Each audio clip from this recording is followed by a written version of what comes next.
Praise the Lord. Thank you for joining through this Zoom meeting.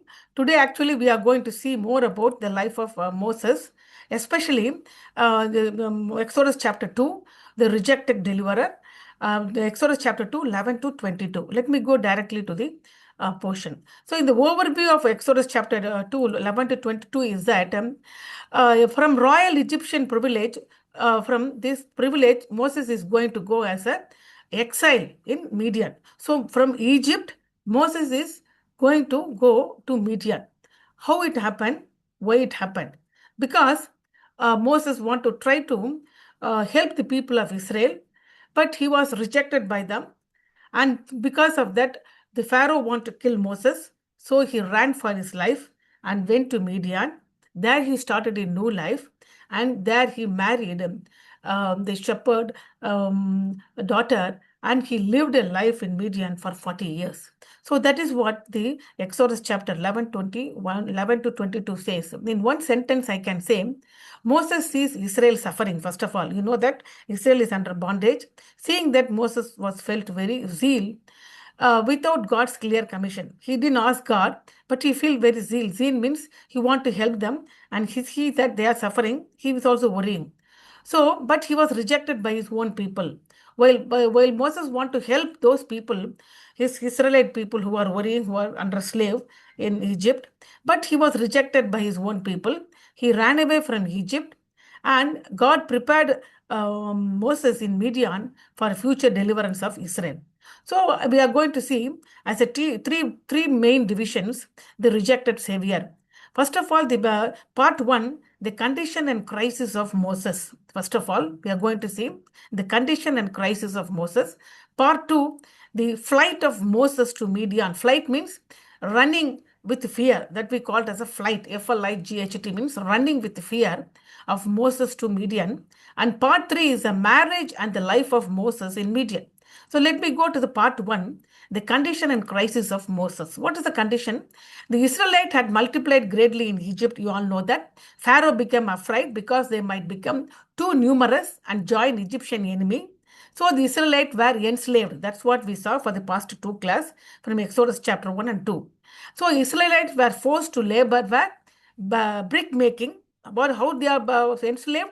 First of all, they are forced to do the work of brick making, then plaster work, then field labor also they have to do, and then construction project to build two store cities, that is Pithom and Raamses.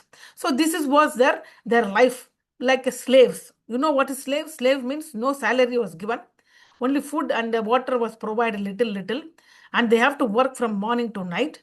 If anybody becomes sick, they throw that person out. No cure, no medicine, and make them to die by themselves. So that was their life. So they are brick making, plaster work, field labor, construction project to construct two store cities like Pithos and Ramses. And moreover, Hebrew boys were to be killed. Pharaoh ordered every son that is born to Hebrew shall cast into the Nile. So Moses, though at that time Moses was born, so Moses himself was born under this death sentence. So, but he was not sentenced to death, but the order is any boy baby has to be death sentence. Under this situation, Moses was born. But as we know that the previous class I taught you how Moses survived only because God protected him through three women. First is Jochebed. So there is a mother of Moses, Miriam, the sister of Moses, Pharaoh's daughter, that is the princess. So through these three women, God protected Moses. So let us see that next thing. So now the Moses is born and was growing in a palace as a prince's son. During that time, what is the condition of Israel? They were enslaved, they were beaten, they were politically powerless, they were socially oppressed, they are living under fear, waiting unknowingly for God deliverance. The days are going on and more and more and more. The boy children are killed, enslaved, beaten badly. If they are not able to work, they are beaten. Politically, they can't do anything, powerless. And socially, they are nothing. They have no voice. They are oppressed. And they are always living under fear. And unknowingly, they are waiting for God deliverance day after day. Then today, especially, we are going to see, as the previous class we saw, the work of the three women to rescue Moses. So the three women did God's plan to rescue Moses, baby Moses. Here also, the Moses is going to defend three kind of vulnerable people. Here, after this, by now the age of Moses is 40. At this age, Moses is going to defend three kind of vulnerable people. Number one, he is going to defend a Hebrew slave beaten by an Egypt. Number two, he is going to defend a Hebrew man being wronged by another Hebrew man. Number three, Midian woman being driven away by shepherds. So Moses is going to now defend at the age of 40. He is going to defend three vulnerable people. All these are vulnerable people. He is going to defend them. There is no need for him to defend. He is a great man living in a palace, but still he is going to defend three kind of vulnerable people. Let us see. First one, Hebrew slave. Second one, Hebrew man being wronged by another Hebrew man. And third one, the Midian woman being driven away by the shepherds. So let us see the background of Moses' life. Moses was born as a Hebrew during the time when Pharaoh oppressed the Israelite. Though he was raised in Pharaoh's palace as the son of Pharaoh's daughter, he never forgot that he belonged to God's people. That is what is very, very important. Moses was born as a Hebrew. Even though he was born as a Hebrew, you know that he was brought up in the Pharaoh's palace, not as an ordinary worker, but as a son of Pharaoh's daughter. But in spite of time going on, he came to know, it is not written in the Bible, but he came to know he belonged to a Hebrew family. So he never forget that he belonged to God's people. So Moses is biologically Hebrew, but culturally he is Egyptian. So what happened to him? Moses wear the linen of Egyptian royal, very costly cloth he is wearing, linen cloth, which belonged to Egyptian royalty. And he speaks with the Egyptian accent. And he possessed the Egyptian education and Egyptian military training, which belongs to Pharaoh's court. So he was a great man. He was well and born and brought up in a good way, and he is a great. He is living is a luxurious, privilegious life until the age of 40. But Acts chapter 7:23 says, when Moses was about 40 years old, it came into his heart to visit his Hebrew brothers. This shows that Moses already felt a burden to help Israel. So at the age of 40, he felt that I am living here happily. I want to see what is happening to my Hebrew brothers. And Moses and Hebrews 11:24-26 also says, Moses rejected the treasures and identity of Egypt because he valued God's people more than worldly honor. That's what is going to happen. The life of Moses is also explained in New Testament. That's what I said. It is explained in Acts chapter 7 and Hebrew chapter 11. So why Moses, then next thing, why Moses killed the Egyptian, how he defended the vulnerable people. I told you already, he's going to, at the age of 40, he's going to defend the vulnerable people. The first group is a Hebrew man who was enslaved and beaten by an Egyptian taskmaker. And next is a Hebrew man who was wronged by his own Hebrew brother. So how Moses is going to act to defend those vulnerable people? For that, during that condition, he killed the Egyptian. Let us see why Moses killed the Egyptian. Because in Exodus chapter 2, 11 and 12 says, Moses saw an Egyptian beating a Hebrew slave. The oppression and injustice deeply affected him. So this affected Moses very badly. Moses looked around, saw this side and that side, and saw no one was watching, and killed the Egyptian. Not only he just then why he did like this? That is positive side is that Moses had zeal for justice. He wanted to do justice to this Hebrew brother. And moreover, he identified himself with a suffering Israelite. I'm not just a prince in the palace. I'm the Hebrew man. I want to identify with the Hebrew Israelite because born as an Israel. He could no longer tolerate the oppression. He don't want to see his brothers are oppressed. He may have thought that God would use him immediately to deliver. He thought that God is going to use him immediately because in highest position, he's going to rescue his people. He thought like that and he killed that Egyptian. But what is the wrong motive, wrong side of Moses' action here? What is the wrong thing he did? Negative side. He is very impatient, number one. Number two, God didn't ask him to kill the Egyptian. He acted by his own direction. Number three, he depended upon human anger and force. He's a great man. He used that and used the human anger. He was a great military man, so he was very strong. If he hit an Egyptian taskmaker, he died immediately. So, and moreover, he was also fearful also. He saw every side. Nobody is watching. Then he killed. So Moses had a heart of deliverer, but he was not yet spiritually prepared to lead God's people. So what happened? Now he, after killing that man, Egyptian, he hid that body of the man in the sand. Quickly he hid it. So he was not ready to rescue his people with great, according to the willing of God. He acted with his own anger, zeal for his say, with anger, with force, without any God's direction, and with fear also. He is acting because he is fearful. He want to see anybody saw what he was doing. Then he also hit the body immediately in the sand. So what happened now is that part two, the flight of Moses, the running of Moses with fear to Midian. Why it happened? Because next day, again, the first day is over. He hit the Egyptian taskmaker who is asking the slave Israelite to work more. Next day, what happened? Moses tried to stop two Hebrew from fighting, but no one of them replied. Two Hebrew people are now fighting. He went and asked them, "Why you are fighting?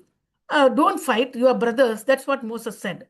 But immediately one man replied, "Who the man who did wrong?" Who was mistakenly hitting another Hebrew brother. He's telling, "Who made you a prince and a judge over us? Do you mean to kill me as you killed the Egyptian?" Now he's telling, "You are not a judge. You are not a prince over us. You are going to kill me as you killed the Egyptian yesterday." So hearing that, Moses realized that his act was known. He thought nobody else saw that he was killing the Egyptian. Now he came to know that his killing act was known to one person. And moreover, Pharaoh also heard about it and sought to kill him. Once the Egyptian man was missing, the information went to Moses. The information went to king. The king sent the people in search of Egyptian man who was killed. And they didn't find the Egyptian man. And they inquired maybe the slave Israelite people. They might have said, "We didn't do anything.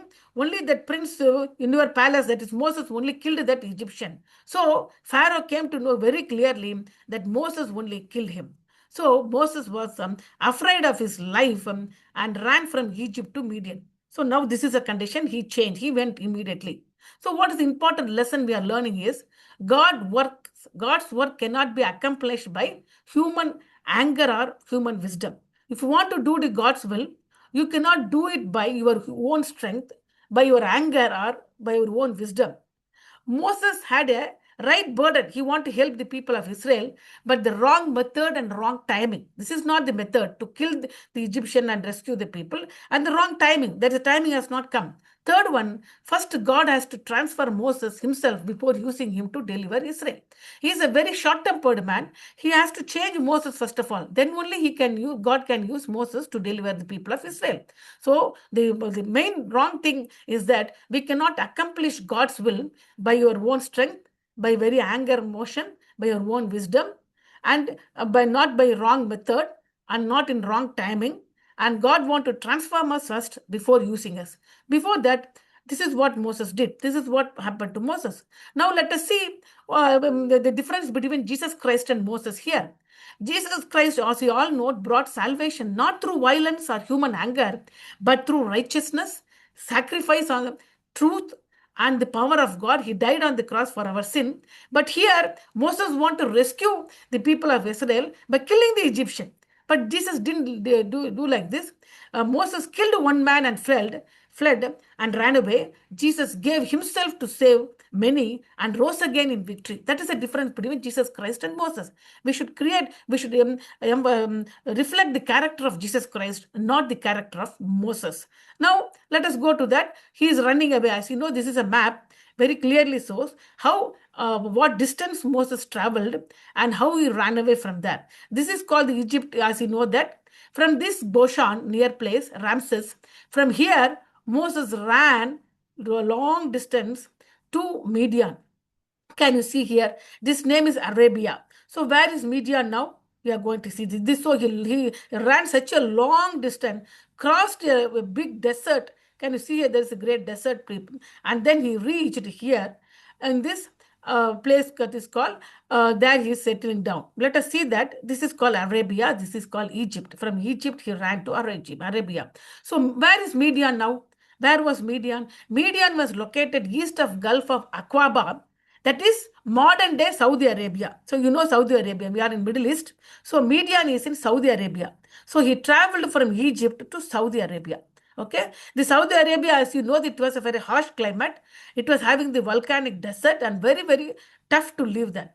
And the Saudi Arabia is outside the authority of Egyptian empire. So Pharaoh could not touch Moses here. Now he can live here. Pharaoh cannot send his people to catch Moses because it is not Egyptian empire. It is totally Arabian, Saudi Arabia. It is in Arabian Peninsula. It is a Gulf of, near the east of Gulf of Aqaba. It is a modern day Saudi Arabia. So now, where is now Moses? Moses in Midian. So who were the Midianites? You should know about the people. The people who are living in Midian are called Midianites. So who are these Midianites? The Midianites were descendants of Abraham. You know that Abraham, Midianites are the descendant of Abraham. That means Abraham's son generation is a Midianite. You can ask me how the Abraham son is only Isaac. But as you know that after Sarah died, Abraham married another woman called Keturah. This Keturah gave birth certain sons. One of the sons became Midianites. Okay, so the Midianites forefather was Abraham, but not through Sarah. Abraham married another girl, another lady whose name was Keturah. Through Keturah, Abraham gave birth Midianites. So the Midianites were the distant cousins, relatives to the Israelites, isn't it? Yes, Israelites came from Isaac, and this mother was Sarah, and this Midianite's mother was Keturah, and father was Abraham. So both Israelite father and Midianite's father was Abraham, only the mother was different. So they were the relatives.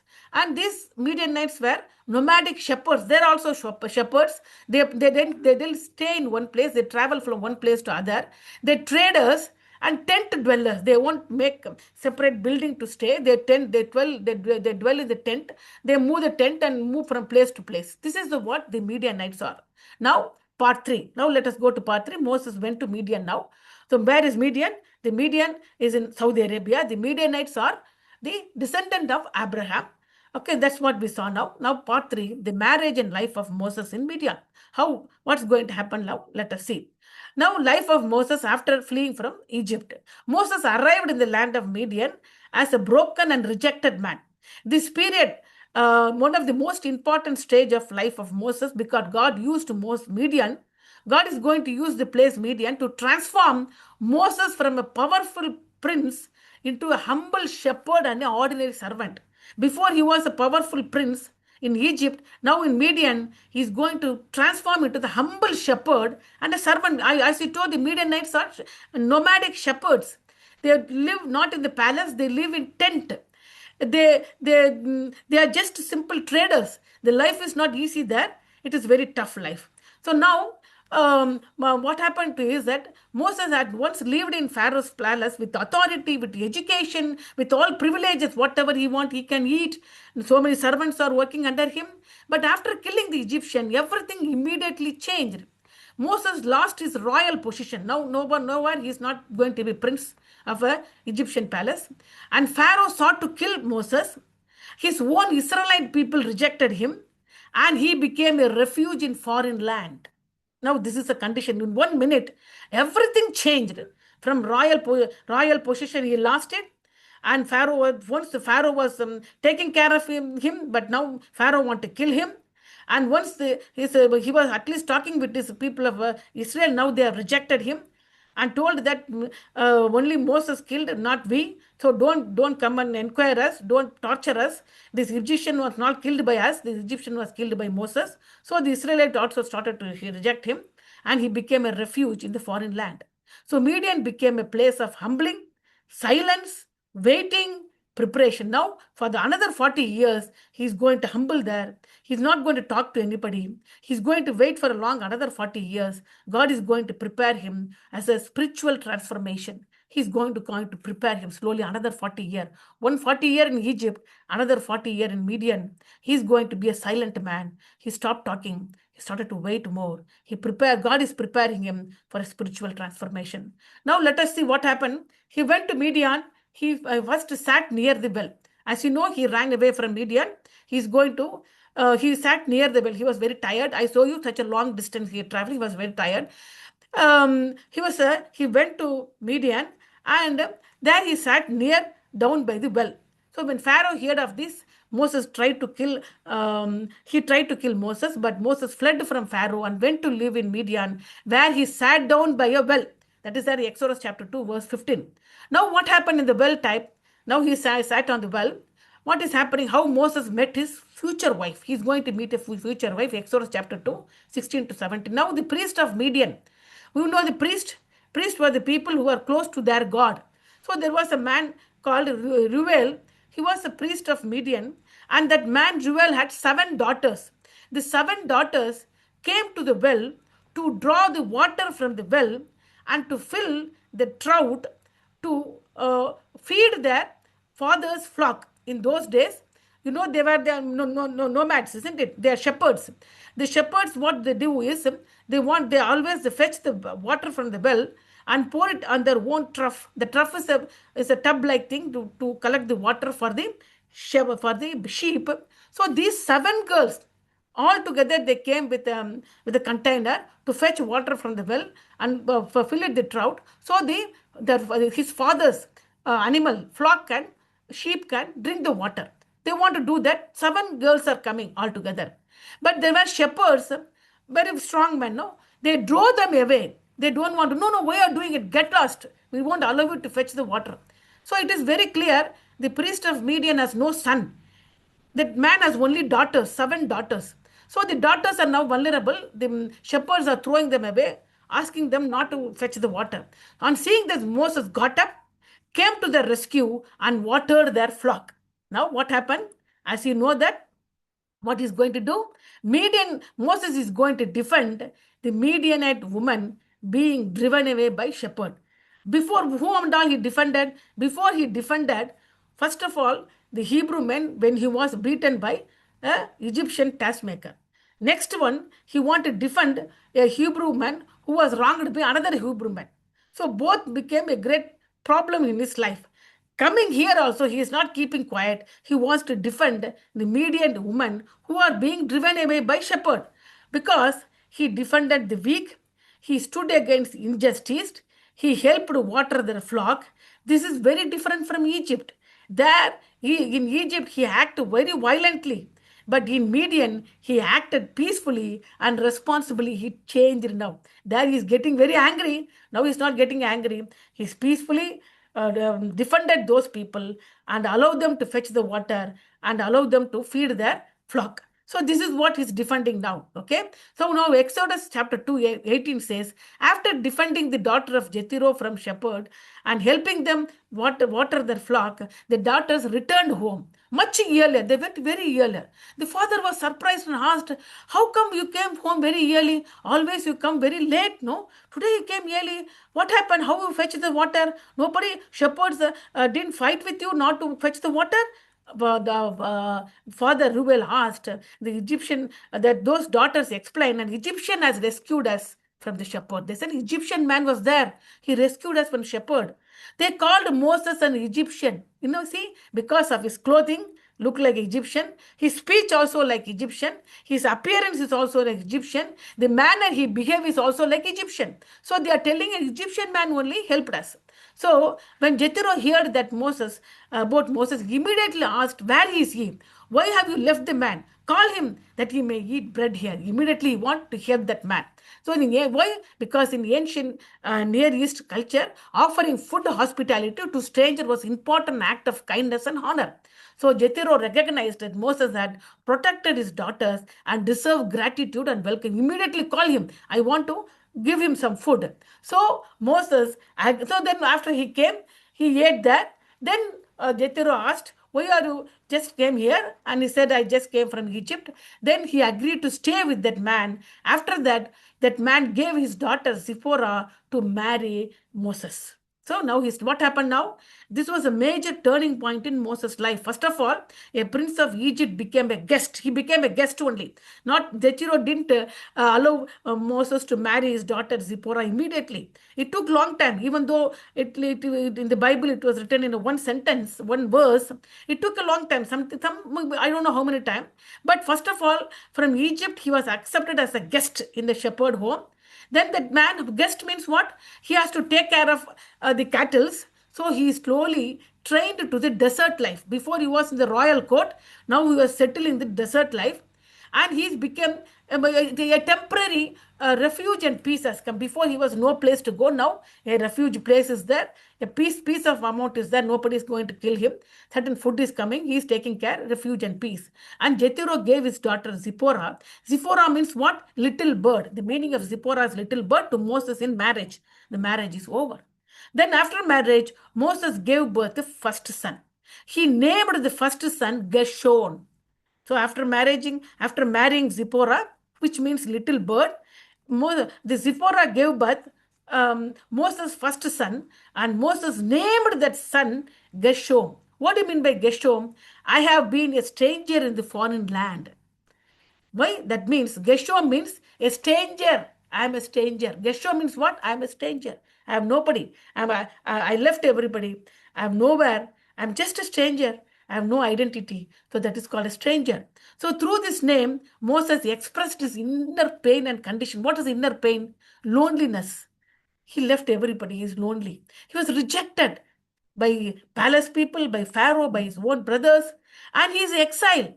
Nowhere. He ran away and he has no identity. He's an ordinary man. So he was so rejected. He was having the pain in the heart. So they named his son Gershon, which means I'm a stranger.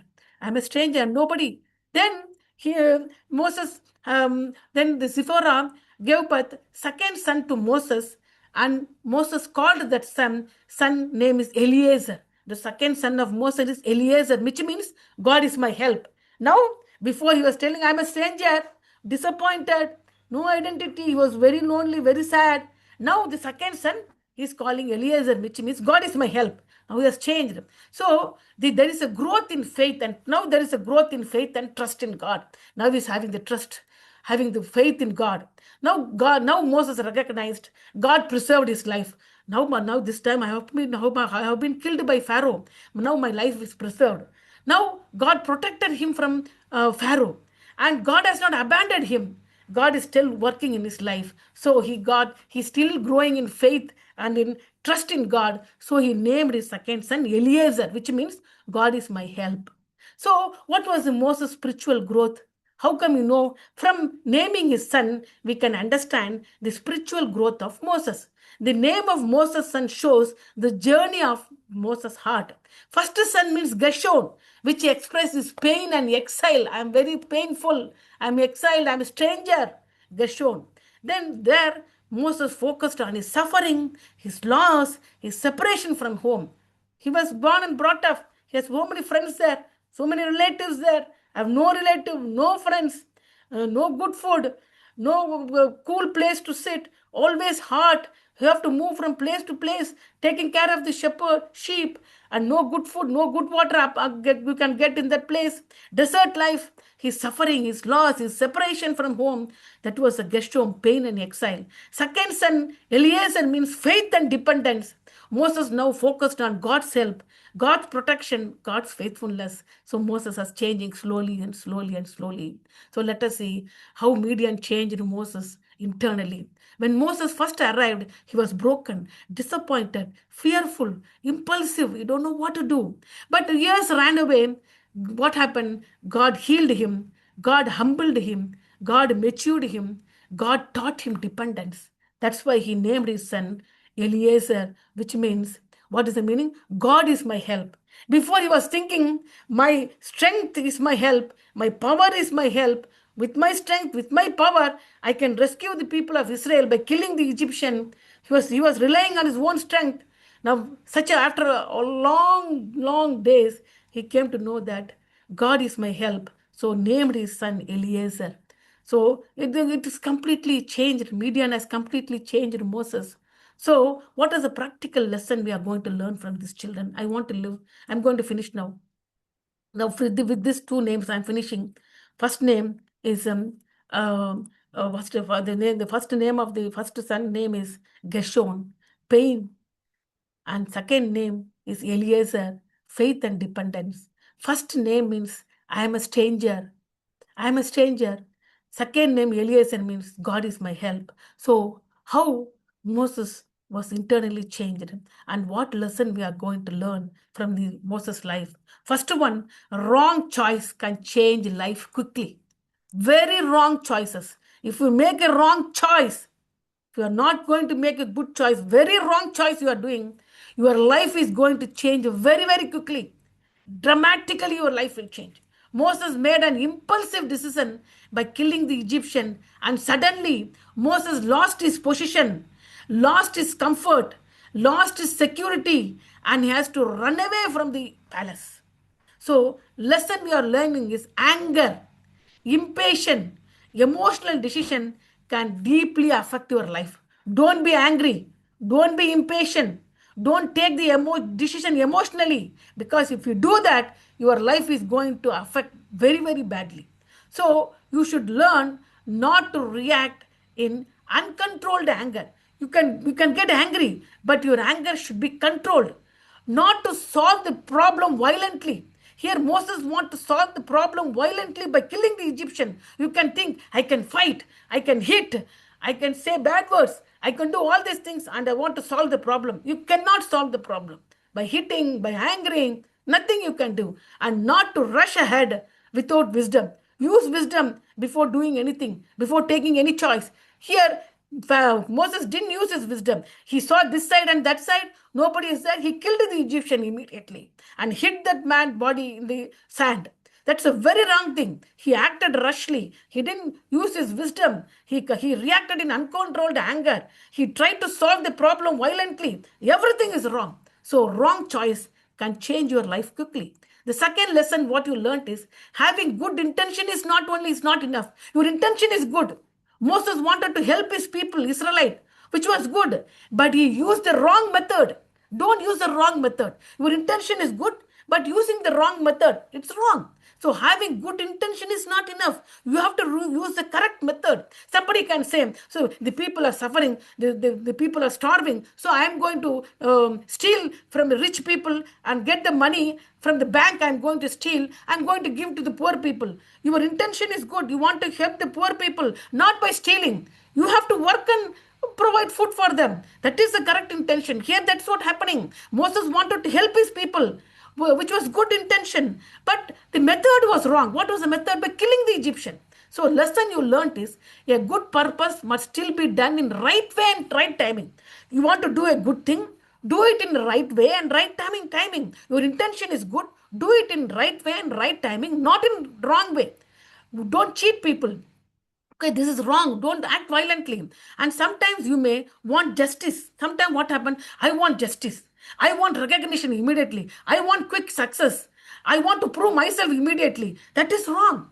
You want to prove yourself. You want to provide justice. You want recognition. That's good. But you should not act in a wrong way. Don't act. Sometimes you want justice, want recognition, want quick success, want to prove yourself very. But God teaches patience, wisdom, self control. If you don't have patience, if you don't have wisdom, if you don't have self control, even though your intention is good, it is not going to produce anything good to you. Okay, so having the teen children, it is very, very important in your life. Having good intention is not only enough, but if you use that intention in the wrong method, that will lead to a great calamity, okay, in your life. So you have got to use patience, use wisdom and self-control for your good intention. The third lesson is failure is not the end. Now you can say, yes, I did wrong. I took decision when I was very angry. I want to prove myself violently. I want justice immediately. I want recognition immediately. Yes, I did like this. It's wrong. Yes, I agree. If you go to God and repent and express your agony and express the mistake what you did to God and want to repent, then God is going to use you again. So failure is not the end. Don't think failure is not the end. After Egypt, Moses probably thought his life was ruined. I mean, now when he ran to Midian, when he was sitting near the well, what he might have think, my life was finished.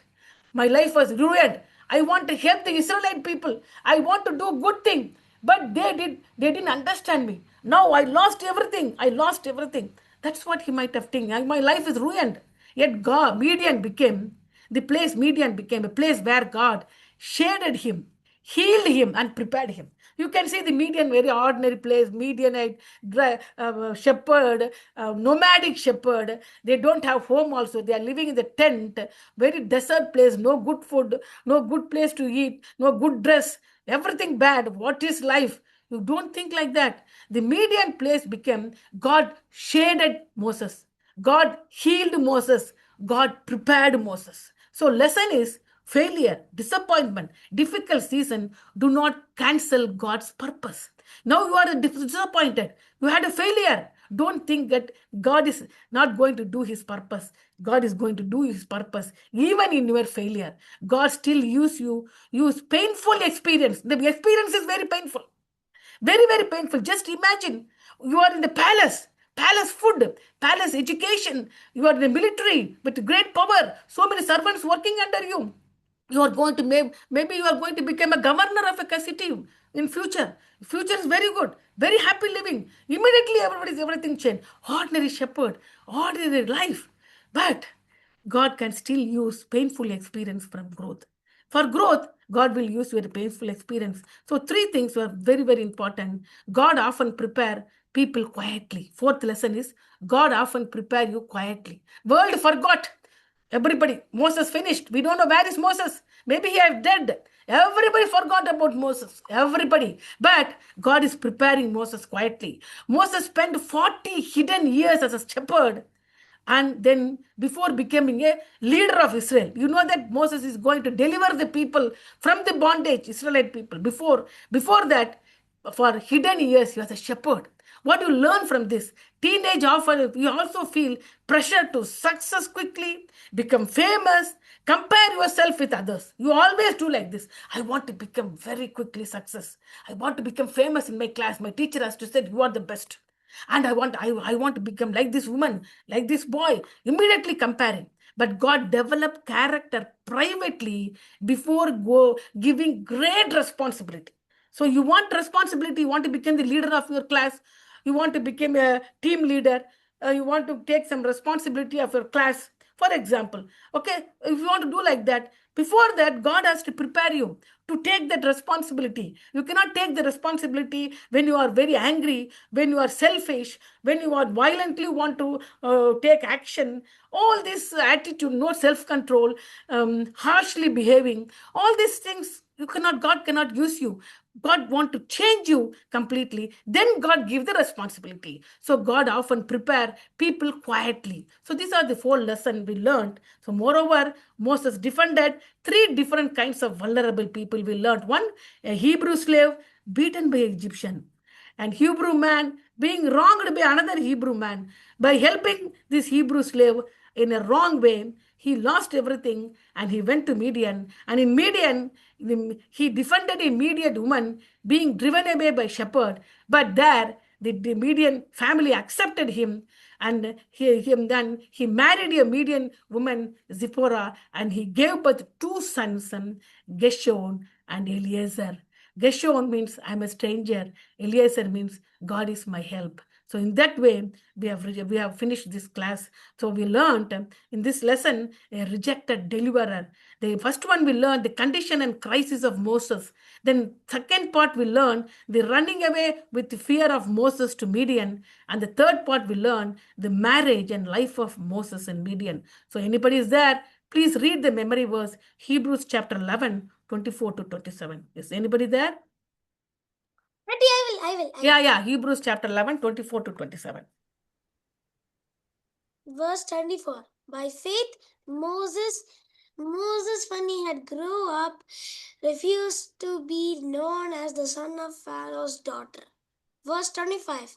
He chose to be mistreated along with the people of God rather rather than to enjoy the fleeting pleasures of sin. Verse 26. He regarded disgrace for the sake of Christ as of greater value than the treasures of Egypt, because he was looking ahead to his reward. Verse 27. By faith, he left Egypt, not fearing the king's anger. He preserved because he saw him who is invincible. Praise the Lord. Thank you, thank you, thank you. Please pray, Joshua.